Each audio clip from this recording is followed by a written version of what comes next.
Assalamu alaikum, peace be upon you all. Here in Genesis chapter 3, we have the fall. This is the fall of Adam and Eve from the Garden of Eden. So what happened? According to the Bible, the serpent, which is Satan, comes to Eve and he says, "Did God really say so? You must not eat from the tree." So basically, Satan convinces Eve, and then she eats from the tree, and then she took some and ate it, and she also gave some to her husband who was with her, and he ate it. So basically, Satan convinces Eve to eat, and then she gives some to Adam to eat as well, right? And then later, when Adam's asked by God, why did you eat from the tree?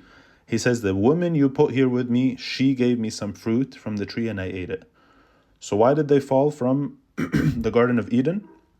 Is because Eve was deceived by Satan, and then she also gave it to Adam.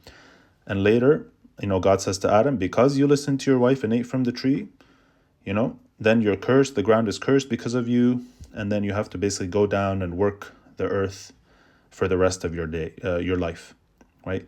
If we compare this to the Quran, and what the Quran says of why Adam and Eve were removed from paradise is because Satan tempted them both, right? And basically convinced them to eat from the tree, right? And then, in this bottom verse, and then their Lord called out to them, "Did I not forbid you from the tree and tell you that Satan is your sworn enemy?"